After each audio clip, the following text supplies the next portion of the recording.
하나님께서 당신의 교회를 구원하시기 위하여서 온갖 힘을 다 기울여서 역사하시고, 그리고 애쓰시다가 교회의 무반응과 타락 때문에 나중에는 지쳐서 주저앉으셔서 부르시는 하나님의 노래가 있습니다. 여러분, 성경에는 예레미야 애가가 있죠. 그런데 우리가 이 말씀을 하나님의 애가라고 부를 수 있는 것입니다. 이 말씀은 이사야 5장 1절부터 7절까지 있는 말씀 가운데서 우리가 발견할 수가 있습니다. 이사야 5장 1절부터 7절까지에 다음과 같은 말씀이 기록되어 있습니다. 내가 나의 사랑하는 자를 위하여 노래하되 나의 사랑하는 자의 포도원을 노래하리라. 나의 사랑하는 자에게 포도원이 있으며 심히 기름진 산이로다. 땅을 파서 돌을 제하고 극상품 포도나무를 심었었도다. 그 중에 망대를 세웠고 그 안에 술틀을 팠었도다. 좋은 포도 맺기를 바랐더니 들 포도를 맺혔도다. 예루살렘 거민과 유다 사람들아 구하노니 이제 나와 내 포도원 사이에 판단하라. 내가 내 포도원을 위하여 행한 것 외에 무엇을 더할 것이 있었으랴. 내가 좋은 포도 맺기를 기다렸거늘 들 포도를 맺힘은 어찌민고. 이제 내가 내 포도원에 어떻게 행할 것을 너희에게 이르리라. 내가 그 울타리를 걷어 먹힘을 당케 하며 그 담을 헐어 짓밟히게 할 것이요. 내가 그것으로 황무케 하리니 다시는 가지를 자름이나 북을 돋우지 못하여 진려와 형극이 날 것이며, 내가 또 구름을 명하여 그 위에 비를 내리지 말라 하리라 하셨으니 대저 만군의 여호와의 포도원은 이스라엘 족속이요 그의 기뻐하시는 나무는 유다 사람이라. 그들에게 공평을 바라셨더니 도리어 포악이요 그들에게 의로움을 바라셨더니 도리어 부르짖음이었도다. 참 기가 막힌 말씀이 여기에 기록되어 있죠. 이것은 마치 하나님께서 말이죠, 이제 도망가는 그 탕자, 도망가는 아들을 따라가다 못해서 땅에 털포덕 주저앉아서 지나가는 사람들에게 여보시오 여보시오 지나가는 사람들이지요. 도망가는 내 아들 혹시 탕자를 보지 못하였소? 내가 그에게 무엇을 어떻게 하였는데 내 아들이 어쩌면 이렇게 될 수 있는지 나는 이해할 수가 없소 라고 우시는 아버지의 그런 심정을 보는 것 같습니다. 아마 참 망연자실한 아버지의 울부짖음을 우리 보는 것 같죠. 여기에 하나님께서 정말 처음부터 그 포도를 만드시고 땅을 잘 파고 거기에 아주 좋은 극상품 포도나무를 갖다가 심고 망대를 세우고 도둑이 들어오지 못하게, 그리고 파괴자가 접근하지 못하게, 짐승들이 오지 못하게 망대를 세워서 보호하시면서 그 포도를 잘 키웠습니다. 하나님의 그 기대와는 달리 들 포도를 맺히고 열매가 없을 때 이 포도원지기의 마음은 참으로 많이 아팠습니다. 그런데 여기 이제 이 말씀을 읽은 다음에 우리가 이 말씀을 더 자세하게 설명할 필요 없이 이스라엘 백성들과 유대인들의 형편을 우리가 너무 잘 알기 때문에 하나님께서 그 나라를 향해서 하신 하나님의 사랑과 열정을 우리가 너무나 잘 알고 또 너무 오래 참으신 것을 알기 때문에 더 이상 설명할 필요가 없겠습니다.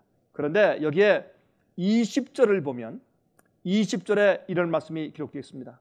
이것은 심판이 임하기 직전의 교회와 교인들의 상태를 말하는 것입니다. 오늘의 이 말씀은 좀 엄중한 것입니다. 지금 여기에 말씀하신 이 말씀을 하신 다음에 그 뒤에 20절을 읽으면 심판이 임하기 전에 있는 교회와 교인들의 상태를 말하는 것입니다. 하나님께서 뭐 울타리를 재버리고 담을 헐어버리고 그렇게 하나님께서 하시는 것보다 주님께서 망대를 세우시고 외적의 침입에서 막고 막아오셨으나 그들의 불의함 때문에 주님께서 더 이상 그들을 계속 보호하실 구실이 없는 것입니다. 명분이 서지 않는 것입니다. 여러분, 우리가 한 가지 기억할 것은 하나님께서 우리를 축복하시고 교회를 축복하시고 보호해 오시는 것이 사실이나 지금은 영적인 전쟁 가운데 있습니다. 원수가 있고 또 하나님의 역사하심과 보호하심과 도우심에 대해서 항상 비난하고 고소하는 거리를 찾고 있는 마귀와 그 악한 천사들이 있는 것을 여러분께서 기억하셔야 합니다. 천사들의 3분의 1이 반역자에게 속했습니다. 여러분, 천사의 3분의 1이면 얼마입니까? 천천만만 천사 가운데 적어도 수백만, 수천만, 아니 수억 명의 천사들이 타락한 무리가 됐지 않겠습니까? 그들의 하는 일이 무엇입니까? 거룩한 천사가 하나님께서, 성령께서 당신의 교회와 당신의 백성들을 돌보시고 보호하시는 하나님의 일거수일투족을 지켜보면서 위반입니다. 파울, 안 됩니다. 그렇게 하면 우리도 이렇게 하겠습니다. 라고 하기 때문에 이 뒤에, 휘장 뒤에 있는 영적인 전쟁 때문에 어떤 의미에서 하나님께서는 의인들을 보호하실 때 하나님께서 보호하실 수 있는 명분이 있어야 합니다. 의인들이 의로워야 하나님께서 그들을 보호할 수 있습니다. 하나님의 백성들이 주의 법을 지키는 사람들이 되어야 주님께서 그들을 보호할 수 있습니다. 교회가 하나님의 말씀대로 살고 있어야 성령의 충만함을 주실 수가 있습니다. 그렇지 않는데 주님께서 항상 그들을 보호하시고 축복하실 수는 없는 것입니다.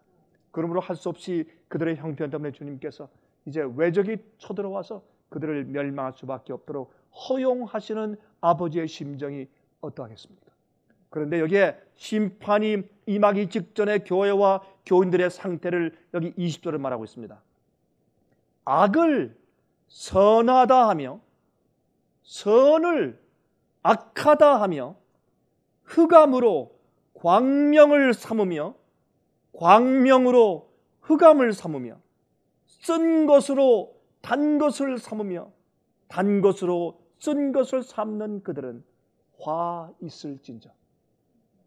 이것이 심판받기 바로 직전에 교회와 그 교회 교인들의 모습입니다. 다시 말해서 이제 옳고 그른 것을 분간할 수 없도록 되어버렸습니다. 우리를 모든 진리로 인도하고 모든 의로 인도하고 모든 선으로 양육하시는 분은 성령 하나님이십니다. 우리가 성령의 은혜와 음성을 거절하고 또 거절하고 또 거절하면 마음이 무뎌져서 나중에는 성령의 음성을 듣지 못할 뿐더러 마귀의 음성을 하나님의 음성으로 착각하고 오인하게 되는 것입니다. 그래서 어떻게 해요? 죄를 의라고 부르고 의를 악이라고 부르고 빛을 어둠이라고 하고 어둠을 빛이라고 그렇게 말하는 그런 엄청난 영적인 착각 속에 빠지는 것입니다.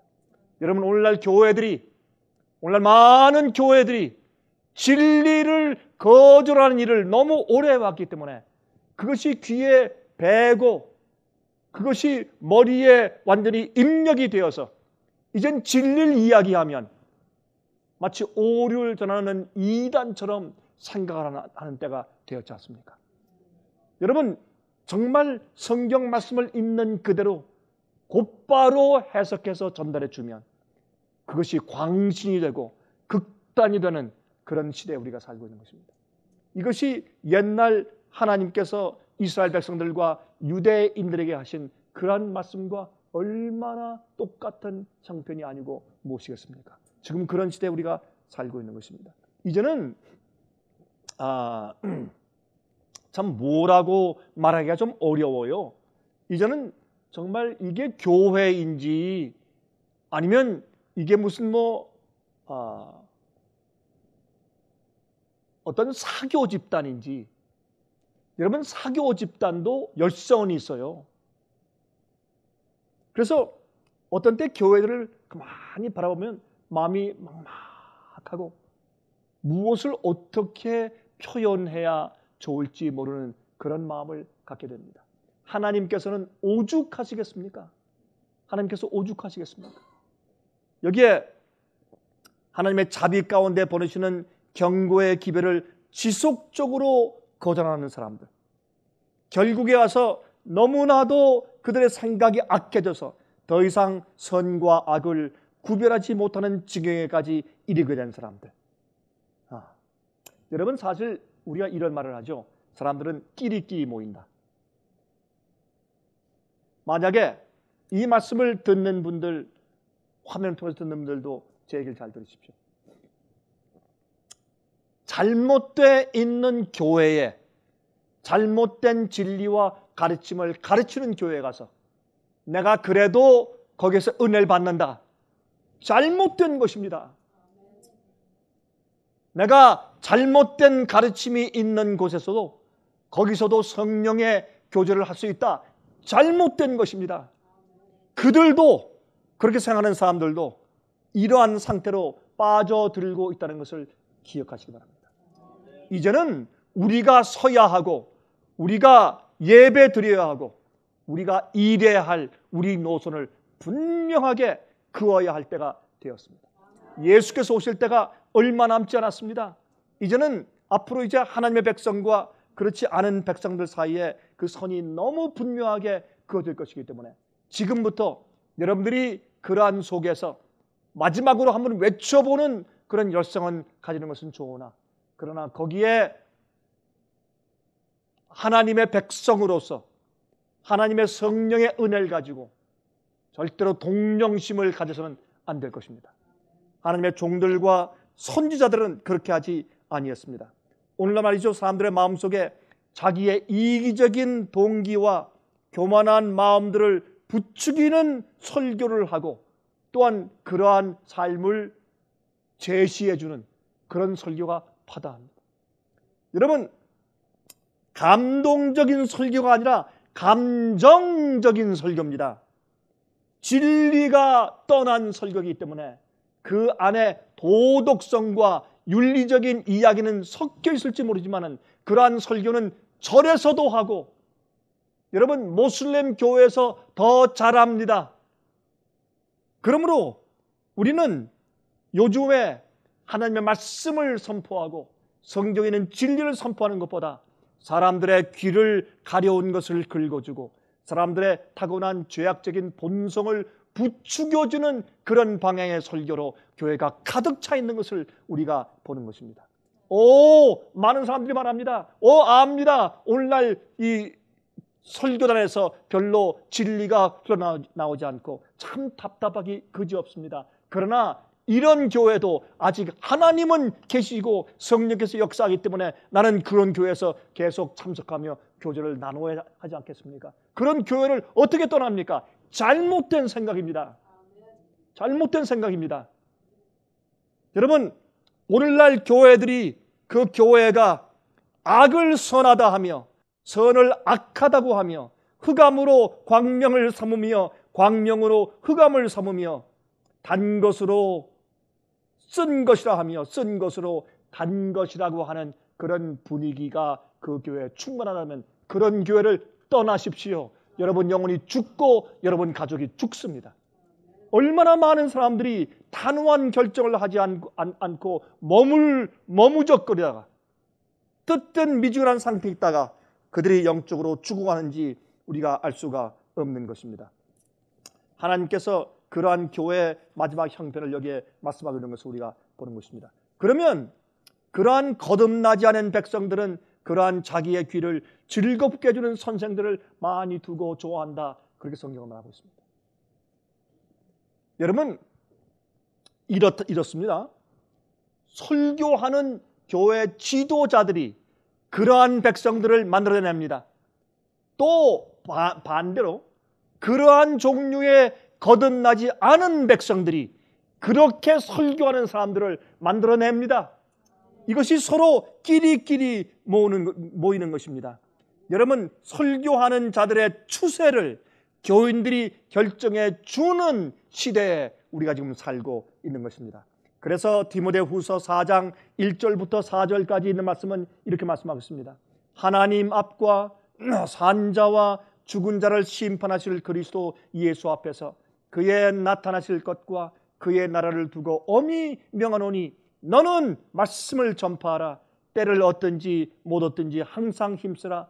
범사에 오래 참음과 가르침으로 경책하며 경계하며 구원하라. 때가 이르리니, 지금은 그때입니다. 그러한 때가 이르렀습니다. 때가 이르리니 사람이 바른 교훈을 받지 아니하며 귀가 가려워서 자기의 사욕을 쫓을 스승을 많이 두고 또 그 귀를 진리에서 돌이켜 허탄한 이야기를 쫓으리라. 요즘에 곧 오시는 예수님의 재림을 강조하는 설교하면 금방 2단, 3단, 광신, 극단되죠.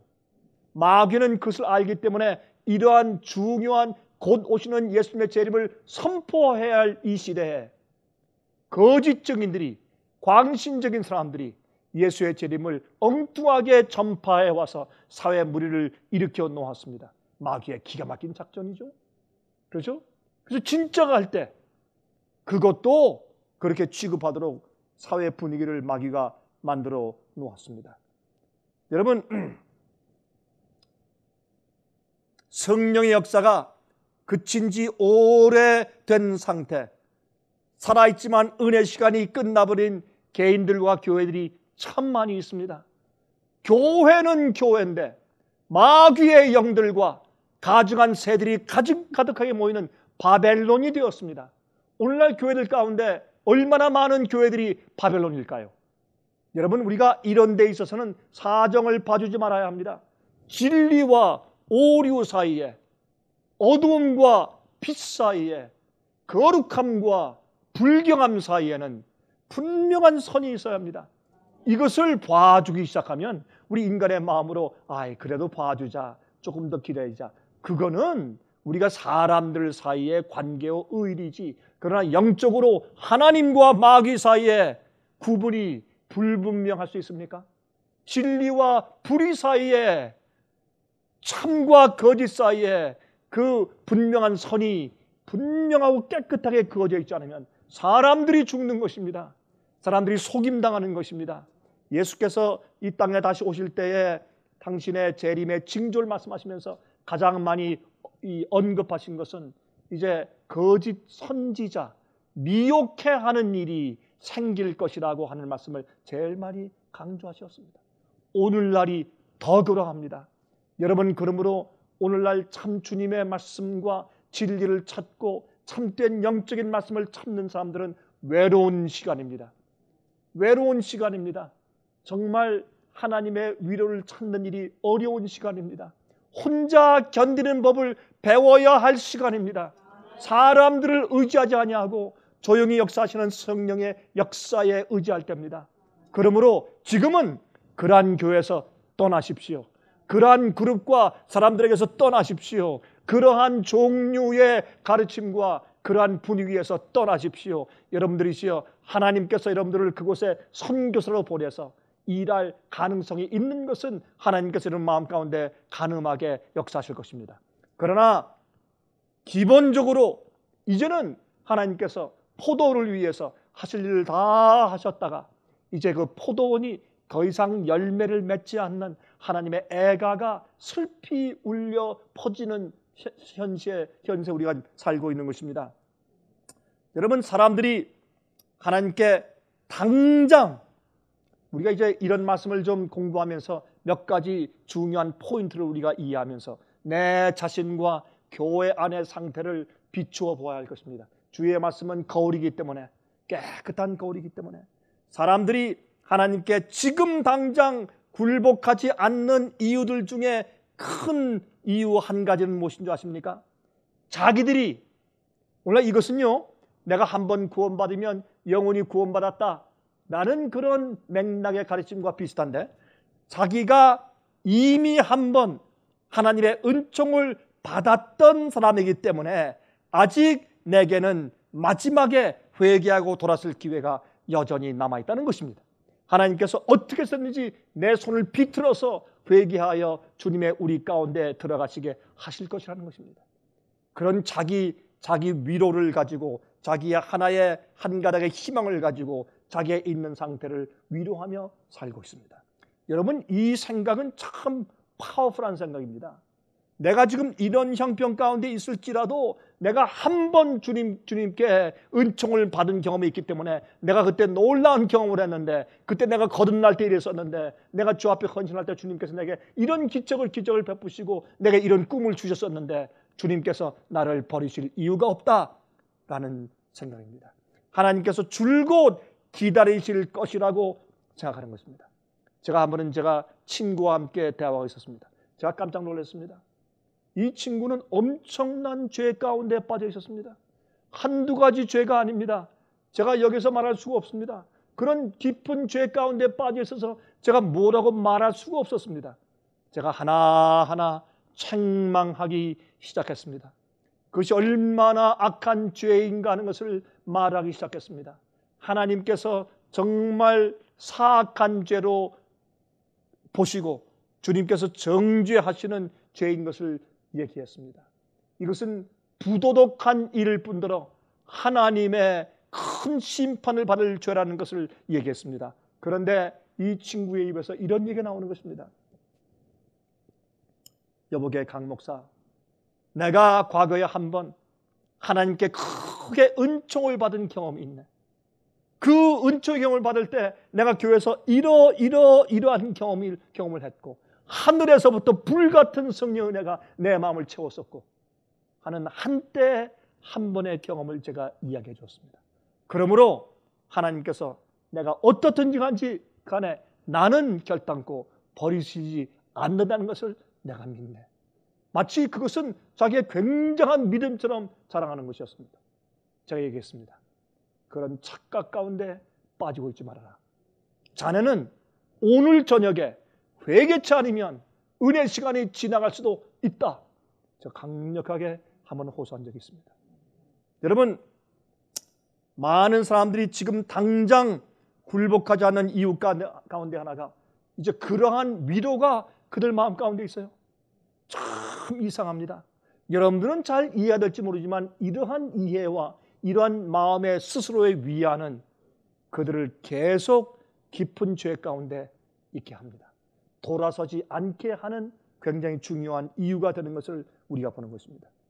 또한 여러분, 여기에 있는 그 말씀들을 또 쭉 마지막 시대에 속한 말씀들을 가만히 읽으면서 우리가 또 한 가지 이해할 것이 있는데, 그것은 뭐냐면 많은 경우에 다른 사람들의 불행이나 멸망을 보게 되면, 이 말씀은 이제 조금 있다가 제가 여기에 관한 성경책을 제가 읽겠습니다.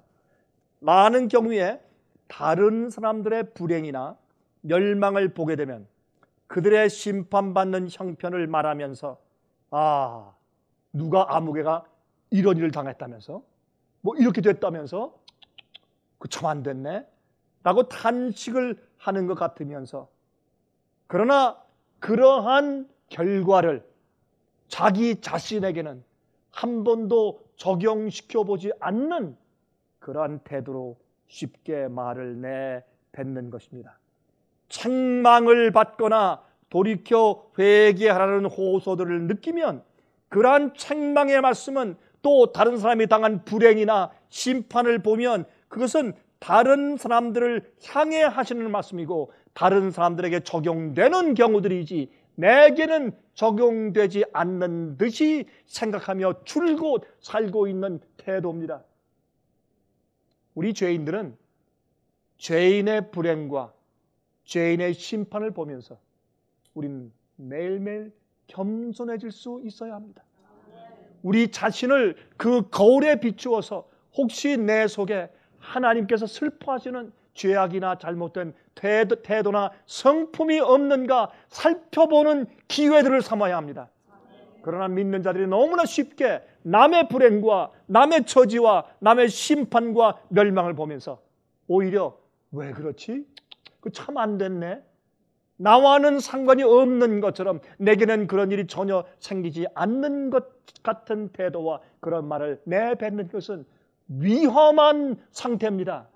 하나님의 은혜를 받고 마음 가운데 감동을 받는 일을 저지하는 위험한 영적인 상태에 있다는 것을 기억하셔야 합니다. 그것이 마지막에 심판을 받는 교회와 교인들의 상태인 것을 기억하셔야 합니다. 여러분, 이제 제가 한 말씀을 여러분에게 소개합니다. 우리의 눈길을 끄는 예수님의 한 가지 비유가 누가복음에 기록되어 있습니다. 이 비유는 다른 게 아니라 누가복음 13장 6절부터 9절까지 있는 말씀입니다. 이의 비유로 말씀하시되 한 사람이 포도원에 무화과 나무를 심은 것이 있더니 와서 그 열매를 구하였으나 얻지 못한지라. 이것은 여러분 아까 읽은 이사야 5장의 말씀과 아주 흡사한 말씀입니다. 여기에 이제 이 포도원에 무화과 나무를 심었어요. 포도원에 포도도 심었지만은 드문드문 그 안에 무화과 나무를 심는 것은 유대인들의 농사법이었습니다. 그래서 무화과 나무를 심었는데 그 열매를 구하였지만 열매를 맺지 않는 것입니다. 여러분, 이 잎사귀는 무성한데 열매가 없어요. 과원지기에게 이르되, 지금 이 일하는 그 농부가 있는데 그 주인이 와서 말합니다. 과원지기에게 이르되 내가 3년을 와서 이 무화과 나무에 실과를 구하되 얻지 못하니 찍어 버리라. 왜요? 왜 찍어서 버리는 게 낫다? 왜? 어찌 땅만 버리느냐? 차라리 다른 걸 심든지 아니면 찍어버리고 다른 무화과를 다시 심든지 아니면 포도나무를 심든지 할 텐데 왜 땅만 버리고 그냥 놔두느냐? 내가 3년 동안 애를 썼는데. 그런데 이렇게 말합니다. 과원지기가 대답하여 가로되 주인이여 금년에도 그대로 두소서. 내가 두릅하고 거름을 줄이니 이후에 만일 실과가 열면 이오니와 그렇지 않으면 찍어 버리소서 하였다 하시니라. 이것은 예수님께서 공생을 시작하신 지 3년 되었을 때 유대인들은 전혀 회개할 기세,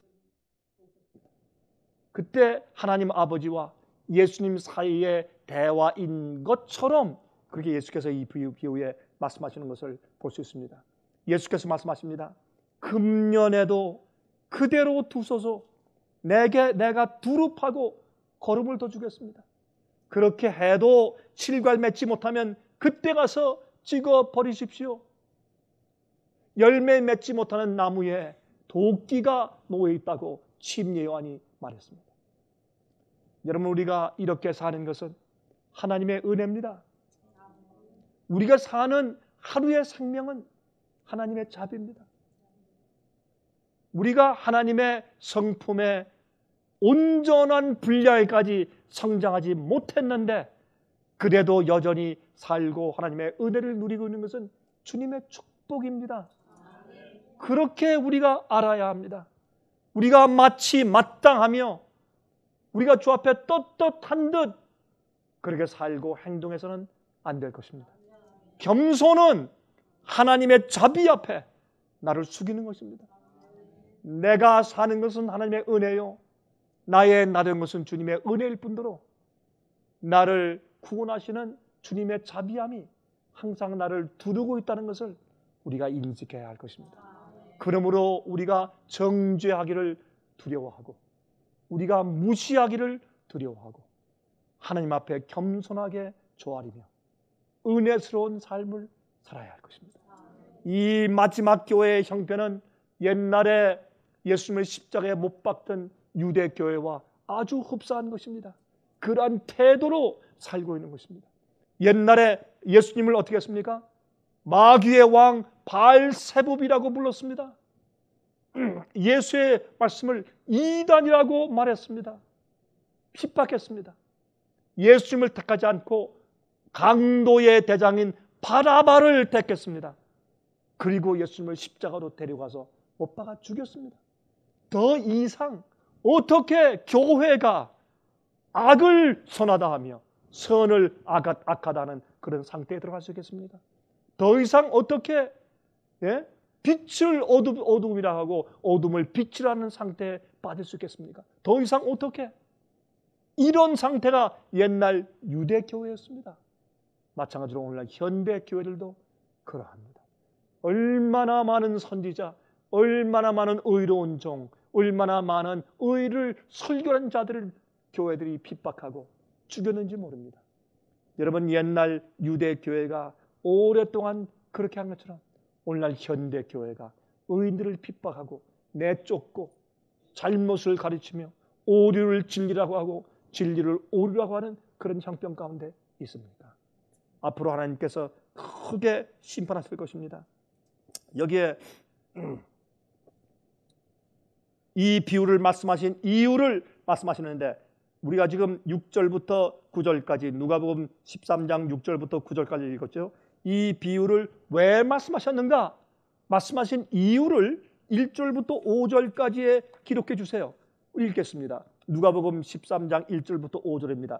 이 무화과 나무에 대한 비유를 이렇게 말씀하신 이유, 이렇게 기록했습니다. 그때 마침 두어 사람이 와서 빌라도가 어떤 갈릴리 사람들의 피를 저희의 제물에 섞은 일로 예수께 고하니. 이것은 예수께서 이 말씀을 하실 때 아마 금방 일어난, 아마 따끈따끈한 뉴스였을 것입니다. 금방 일어난 사건이었습니다. 사람들이 마치 이제 이 숨을 제대로 쉬지 못하면서 빨리 말하면서 예수님께 이 말을 구합니다. 그때 어떤 일이 있었는가? 갈릴리 사람 가운데서 어떤 사람들이 말이죠,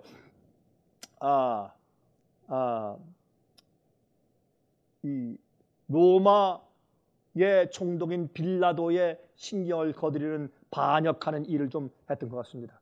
그래서 그들이 이제 성전의 뜰에 가서 거기서 양을 잡고 제사하는 일을 하고 있는데, 로마 군인들이 쳐들어가서, 금지 구역이죠, 성소 안에 들어가서 그들이 양을 잡는 그런 일을 하는 그 즉석에 칼로 쳐서 죽였습니다. 그걸 보고 그들이 말했습니다. 그들은 이러한 즉석 심판을 받을 그런 악한 죄를 가지고 있었던 모양이다. 하나님께서 그것을 허용하셨지.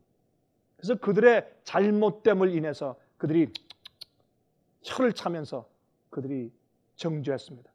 그리고 그들은 우리는 그래도 그들보다 훨씬 낫지 않는가?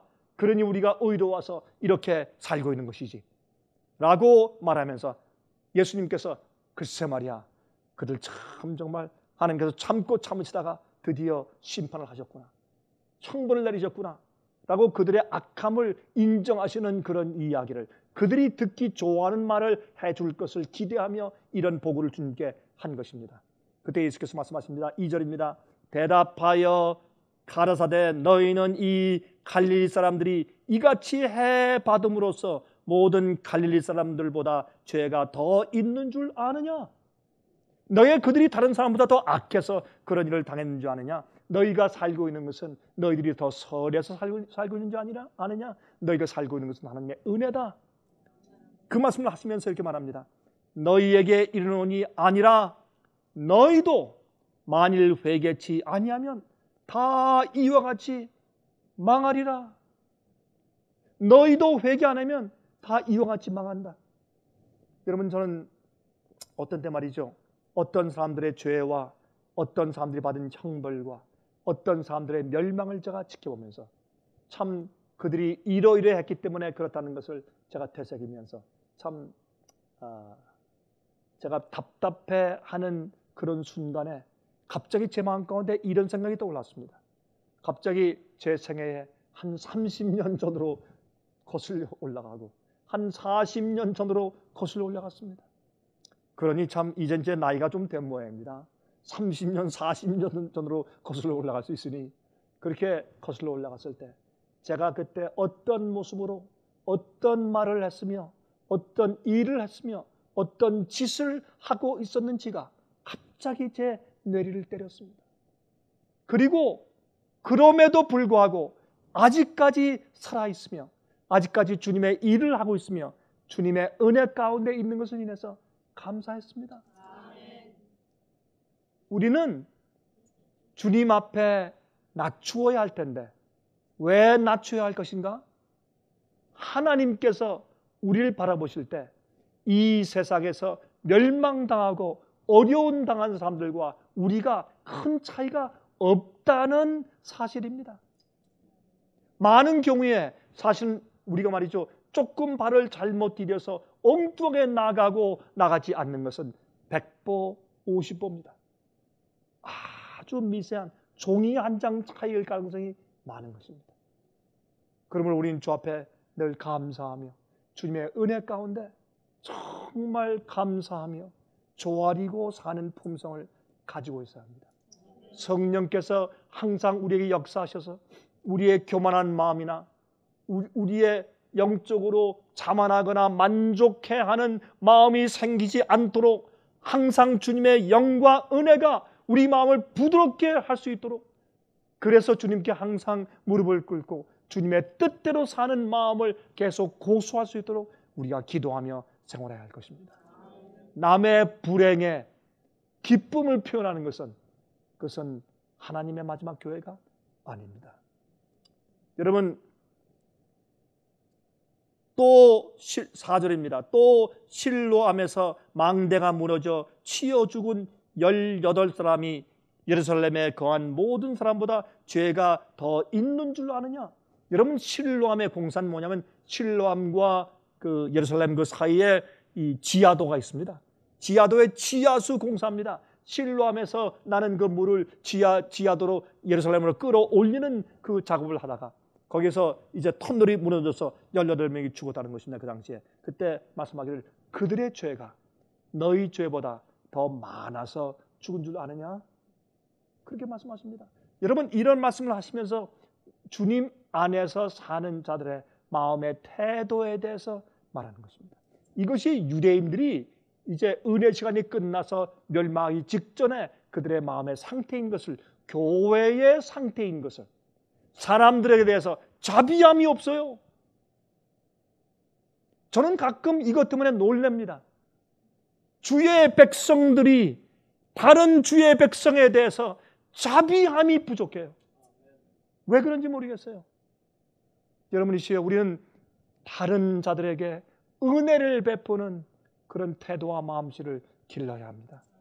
하나님이 죄인들을 향해서 자비하시고 크신 은혜로 바라보시고, 그것 때문에 여러분과 제가 오늘 살고 있는 그 놀라운 은혜를 우리가 잊지 말아야 할 것입니다. 그런데 우리는 서로에게 말을 할 때 너무나 조심성이 없어요. 여러분, 화면을 통해서 보는 분들이시여, 잘 생각해 보십시오. 여러분들의 분위기는 어떻습니까? 여러분의 형편은 어떻습니까? 우리는 다른 사람들을 평가하고 다른 사람들의 입장을 재어보는 일이 있어서 하나님의 자비를 가져야 합니다. 사람들이 만약 예를 들어서 우리의 형제 가운데, 우리의 자매 가운데서 좀 어려운 형편이나 아니면 좀 어려운 행동을 해서 그러한 형편에 있다고 하십시다. 그 얘기를 여러분들은 왜 또 다시 강조합니까? 여러분 입으로 그 얘기를 왜 또 남에게 또 강조해서 그 사람이 원래 그런 입장에 있는데 그것을 더 월스하게, 더 악하게 만들어주는 일에 여러분이 거들어줘야 합니까? 그것은 하나님의 성품이 아닙니다. 예수님의 성품이 아닙니다. 예수께서 어떻게 하셨습니까? 아직 열매가 없을 때도 조금만 참아주십시오. 내가 금년에도 내가 땅을 더 파고 거름을 주고 내가 애를 써보겠습니다. 금년에도 그대로 두소서. 마지막 심판 직전에 있는 교회를 그렇게 기가 막히게 반역하여 나간 그 교회를 향해서 예수께서 금년에도 그대로 두십시오. 아버지, 내가 올해 한번 더 해보겠습니다. 그래도 열매가 없으면 그때 찍어버리시지요. 이것이 과원직인, 우리를 돌보시고 우리를 살리시는 예수 그리스도, 우리의 대제사장 되신 하나님의 성품입니다. 그런데 우리는 많은 경우에 생각 없이 말을 하는데, 찍어버리십시오. 필요 없습니다. 아예 지금 찍어버리시죠. 땅만 버리는데 그러한 태도는 하나님 안에서 은혜를 받고 있으면서 은혜 가운데 살고 있는 사람이 아닙니다. 여러분 기억하십시오. 그러한 태도와 그러한 품성을 가지고 있는 자는 옛날 유대교회 은혜 시간이 끝마치기 전에 있던 교회의 상태입니다. 우리 그것을 이 예수님의 비유 가운데 철저하게 배워야 할 것입니다. 여러분, 그 당시에 예루살렘에는 소동이 자주 있었습니다. 그때 이제 그 소동 때문에 빌라도 군대에게 봉변당한 자들의 죄로 인해서 이르러 온 천벌로 생각했고, 이 사건을 예수께 고한 사람들도 말이죠, 역시 만족히 여기면서 우리는 그들보다 낫기 때문에 그런 봉변을 당하지 않았습니다 라는 태도를 가지고 있었습니다. 우리는 주님의 은혜 가운데 구원받은 자들은 다른 사람을 불쌍히 여길 줄 알아야 합니다. 그 사람의 입장에 서서 그 사람에 대한 깊은 동정심이 예수께서 우리를 향해서 가지신 동정심처럼 가지고 있을 수 있어야 합니다. 이것이 우리 태도여야 합니다. 여러분, 어떤 때는 우리가 그런 얘기를 하죠. 저 사람 참 얌체다. 그런 얘기를 우리가 어떤 때는 하죠. 그렇죠? 참 재미있는 생각인데, 마음이 좁은 사람은 거듭나도 마음이 좁아요. 여러분, 제 얘기를 잘 새겨들으세요. 얌체 같은 사람은요, 거듭난 얌체가 돼요. 그거 참 이상해요. 성질이 급했던 사람은요, 거듭난 그리스도인 성질 급한 사람이 돼요. 예? 느린 사람은요, 거듭나도 느려요. 느리다고 빨리빨리 뛰고 일하는 거 아니에요.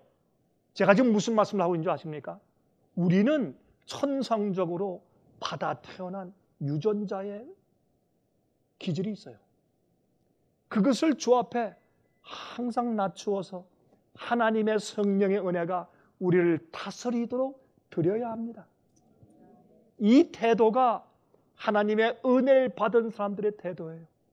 그렇지 아니하고 마치 나는 아무것도 없는 것처럼 저 사람 봐라, 어떻게 저럴 수 있느냐, 이 사람은 이런 사람이다 라고 하는 말을 우리가 쉽게 뱉어버리면 그것은 무엇을 하는 얘기입니까? 하나님께서 우리를 향해서 베푸시는 크신 은혜를 부인하는 이야기입니다. 이것은 유대인들이 예수님, 저 실로암 망대에서 죽은 사람들 보십시오. 빌라도의 군대에 의해서 성소 안에서 맞아 죽은 사람들 보십시오. 우리는 그래도 그들보다 낫기 때문에 이렇게 살고 있지 않습니까? 그런 천벌이 우리에겐 임하지 않았습니다 하는 예수님을 십자가에 못 박아 죽일 직전에 있는 그의 상태에 대한 성품을 예수님께서 이 비유로 이렇게 간단하게 말씀해 주셨습니다. 여러분, 이것은 우리가 쉽게 지나갈 말씀일지 모르지만 이것은 참 심각한 문제입니다. 우리의 태도, 사물을 보는 태도, 사람들을 보는 태도와 우리의 성품을 바꿔야 합니다. 변화해야 합니다. 내가 저 사람을 책망하지 않으면 누가 하겠느냐? 하나님이 하십니다. 우리가 할 일은 보호하고 살려주고 싸매주고 은혜를 베풀고 동정해 주어야 합니다. 그것만 해도 우리 시간이 모자라요. 우리에겐 정주할 시간이 없고 고소할 시간이 없습니다. 여러분, 제 얘기를 화면 통해서 보시는 분들이시요, 제 말의 뜻을 이해하십니까? 이것이 마지막 시대에 사는 하나님 백성들의 태도입니다. 이것은 중요합니다. 이것은 중요한 얘기입니다. 여러분, 이 포도원에서 심었던 무화과 나무에 열매가 없습니다. 또 이사야 5장에 하나님께서 그렇게 애를 쓰셨는데 극상품 포도나무를 심어서 예수님께서 참 포도원을 가꾸셨는데 들포도를 맺혔습니다. 우리가 하나님의 그 마음씨를 담지 못하고 세상 사람들과 똑같은 마음과 태도를 위해 산다면 우리는 들포도가 아니고 무엇입니까? 우리는 극상품 포도가 아닙니다. 우리는 불쌍히 여길 줄을 알아야 합니다. 여러분, 저는 가끔 제가 그런 얘기를 듣습니다. 목사님은 우리 목사님께 얘기할 필요가 없다. 목사님은 누구나 다 좋게 평가하시고 뭐나 다 좋게 평가하시니까 목사님께 얘기해야 손해다.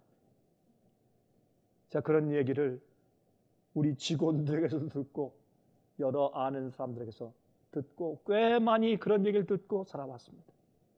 여러분, 저도 부족합니다. 저도 입이 빠른 사람일 수 있고, 그런데 제가 그렇게 살아오는 이유가 있습니다. 저는 하나님의 은혜가 제게 얼마나 큰 것을 제가 알기 때문입니다.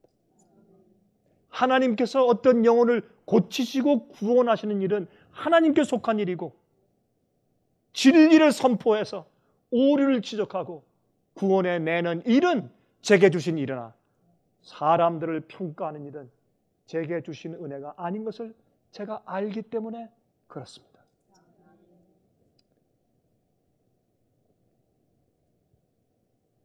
말씀하시기를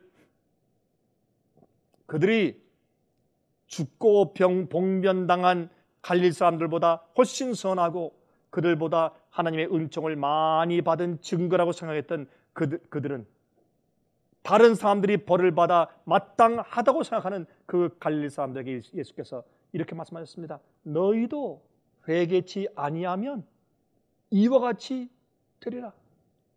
이와 같이. 너희도 회개치 아니하면. 여러분, 이때 예수님께서 그 무리를 보시면서, 그렇게 말씀하시는 무리를 보시면서 이제 조금 있으면 예루살렘이 적군들에게, 로마인들에게 포위되는 것을 그는 보셨습니다. 그리고 이 택하신 성을 향해서 그 군대들이 진군하면서 칼을 들고 창을 들고 와서 그들을 찔러서 피를 낭자게 할 것이며, 이런 이방 군대 발걸음 소리가 그 성 안에 가득할 것이고, 무수한 사람들이 그 포위 속에서 무참하게 죽어가며 많은 사람들이 십자가 형틀에 못 박혀서 죽게 되는 것을 예언적인 안목으로 예수께서 보셨습니다.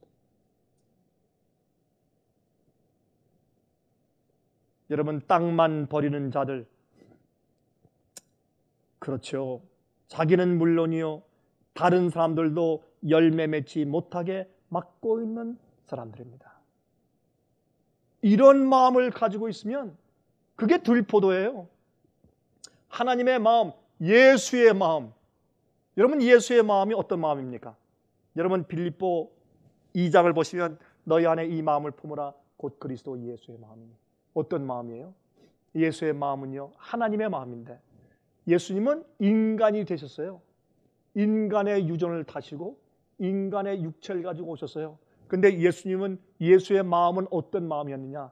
이렇게 말씀하셨어요. 빌립보 2장에 자기를 비어 하나님과 동등됨을 취하지 아니하시고 종의 형체를 취하셔서 십자가에까지 죽으심이라 그랬어요.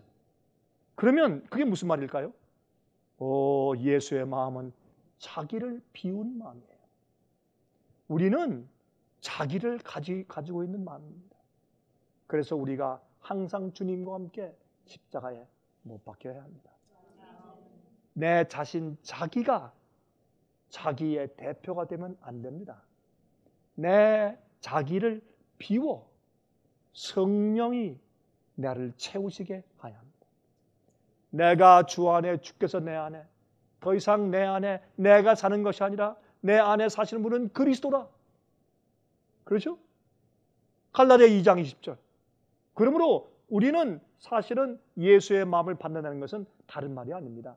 예수님도 인간으로 성육신하셨는데 어떤 것이 예수의 마음인가? 자기를 비워, 자기를 비워 하나님의 뜻을 이루게 했습니다.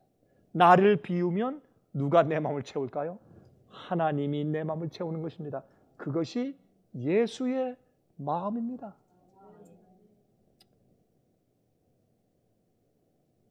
땅만 버리는 자들, 이러한 마음을 전혀 배우지 않고 들포도가 된 자들은 자기 자신은 물론이요 다른 사람들도 열매 맺지 못하게 막고 있는 사람들입니다. 여러분, 하나님께서 몹시 자비로우심으로 그러한 자들도 하나님께서 계속 아직 살려두시는 것입니다. 그리고 내가 금년에도 그대로 두셔서 내가 조금 더 한 번 더 열심히 내가 일구고 걸음을 주고 땅을 파서 애써 보겠습니다. 그래도 열매를 맺지 않으면 그때 잘라버리십시오 라고 호소하시는 하나님 아버지시여, 금년에도 그대로 두소서. 우리가 이렇게 말씀을 가만히 보면 참 은혜스러운 말씀이에요. 참 우리가 하나님 앞에서 눈물을 글썽이지 않으면 읽을 수 없는 그런 말씀이 돼요. 그건 하나님의 우리를 향한 호소이기 때문에 그렇습니다. 여러분, 만약에 내가 없다면, 내가 아니라면 다른 사람에게 그러한 특권이 돌아갈 수 있는데, 그러한 특권을 우리의 잘못을 가지고 그냥 뺏고 있는 상태에 있지 않은지요. 그 길이 많으신 구세주께서는 금년에도 그대로 두소서. 만일 실과를 맺지 않으면 그때 가서 찍어버리십시오. 여러분, 성령의 역사에 반응을 나타내지 않는 사람은 점점 완고해져서 마침내는 성령의 감화를 전혀 감지할 수 없게 됩니다. 그러나 그런 상태에 이르기 전에 우리의 그 심텀, 우리의 그 증상들을 우리가 알 수 있어요. 이런 것이 그러한 증상이에요. 이런 것이 그러한 증상입니다. 회개하라고 호소하는 선지자들을 잡아 죽여온 유대인 지도자들, 의로운 종들을 악한 자로 누명을 씌우고 계속 죽여온 유대인들, 아벨의 죄로부터 스가랴까지 많은 사람들 죽인 그들의 죄가 예수께서 보고 있는 그 당시 교회의 지도자들과 백성들에게 그 죄의 모든 책임이 다 놓여지게 된 것을 예수께서 보셨어요. 그래서 그들이 얼마나 무참하게 로마인들에 의해서 그들의 성이 멸망당할 것을 예수님께서 보셨습니다. 예수님께서요, 예루살렘 성전을 정결케 하실 때 너희가 내 아버지의 집을 이렇게 하셨어요. 그런데 나중에 주님께서 예루살렘아 예루살렘아, 내가 너희를 암탉기 새끼를 품으려 한 것처럼 품으려 한 적이 몇 번이냐, 그렇게 말씀하실 때 이렇게 말했어요. 이제는 너희 집이 황폐하여 버림받을 것이라. 이거는 마지막 주님의 선고입니다. 너희가 내 아버지 집을 강도의 구렬로 만들어서 나의 집, 내 아버지 집을, 예수님께서 이제 너희의 집이 하나님이 떠나시고 더 이상 관계없는 장소로 주님께서 정죄하십니다. 이제 하나님의 교회들이라고 불려주는 세상의 많은 교회들이 마귀의 소굴이 되어 있어요. 주님께서 계속 역사하시고 금년에도 그대로 두소서, 내가 한 번 더 애써 볼게요 라고 하신 많은 교회들이 이제는 찍혀버리게 되었습니다. 더 이상 열매가 없기 때문에 이제는 찍혀버릴 입장에 놓여 있어요. 그때 주님께서 내 집이 아니라 이제 너희 집이 황폐할 것이라 라는 주님의 선고가 이 세상에 들려오기 시작합니다. 참 두려운 때 우리가 살고 있습니다. 진리를 오류라고 부르고 오류를 진리라고 부르는 참으로 무서운 시대, 의인들을 누명을 씌워서 죽여버리는 시대, 그래서 의로운 음성이 더 이상 들리지 않게 하는 현대 교회의 형편을 우리가 보는 것입니다. 그때 마태복음 23장 33절부터 38절을 읽으면 이런 말씀이 있습니다. 예수님의 눈물 흐르는 말씀이 있습니다. 뱀들아, 독사의 새끼들아, 너희가 어떻게 지옥의 판결을 피하겠느냐? 이것은 예수님의 피눈물 나는 얘기 아닙니까? 그러므로 내가 너희에게 선지자들과 지혜 있는 자들과 서기관들을 보내매 너희가 그 중에서 더러는 죽이고 십자가에 못 박고 그 중에 더러는 너희 회당에서 채찍질하고 이 동네에서 저 동네로 구박하리라. 그러므로 의인 아벨의 피로부터 성전과 제당 사이에서 너희가 죽인 바가랴의 아들 사가랴의 피까지 땅 위에서 흘린 의로운 피가 다 너희에게 돌아가리라. 내가 진실로 너희에게 이르노니 이것이 다 이 세대에게 돌아가리라. 예루살렘아 예루살렘아, 선지자들을 죽이고 내게 파송된 자들을 돌로 치는 자여, 암탉이 그 새끼를 날개 모음같이 내가 내 자녀를 모으려 한 일이 몇 번이냐? 그러나 너희가 원치 아니하였도다. 보라, 너희 집이 황폐하여 버림바 되리라.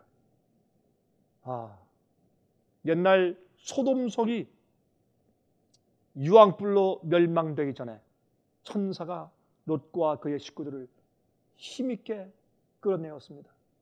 지금은 그러한 때입니다. 세상의 마지막이 되었습니다. 예수께서 오십니다. 이제 그런 때가 속히 이르게 될 것입니다. 우린 찬송가 가운데서 이런 찬송가를 가끔 부릅니다. 어서 돌아오, 어서 돌아오노. 채찍 맞아 아파도 주님의 은혜로 싸매시고 어루만져 구원해 주시니 돌아오, 돌아오, 돌아마노. 어떤 개인이나 그룹이나 교회가 아직도 도끼로 그 남을 찍어버리기 전에 주님께서 금년에도 참으소서, 그대로 두소서 하는 은혜의 시간 가운데 아직까지 있다면 돌아가야 합니다. 우리 개인들이 돌아가서 예수의 태도와 마음을 받아야 합니다.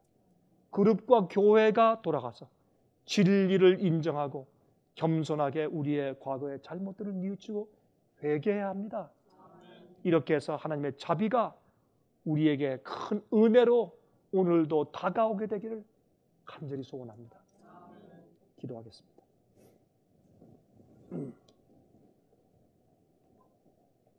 자비하신 하늘에 계신 우리 아버지시여,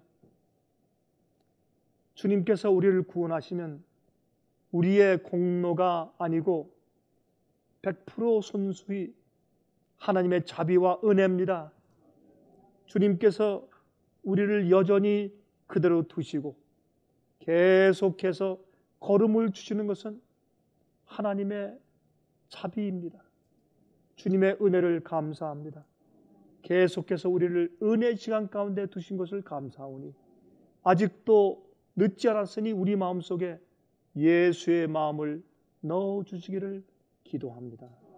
주님의 뜻이 우리 속에도 이루어지게 하시옵소서. 들포도가 맺히지 않고 주님께서 원하시는 극상품 열매가 우리 속에 생기게 우리를 도와주시옵소서. 우리가 회개하고 주 앞에 나가오니 우리를 변화시켜 주시고 아름다운 양분을 통해서 아름다운 품성 생기게 하시옵소서. 옛날 주님을 거절하여 십자가에 못 박는 유대 교회의 상태가 우리 마음 가운데는 전혀 존재하지 않도록 저희를 도와주시옵소서. 살아계신 예수 그리스도의 거룩하신 이름을 의지하여 간절하게 기도합니다. 아멘.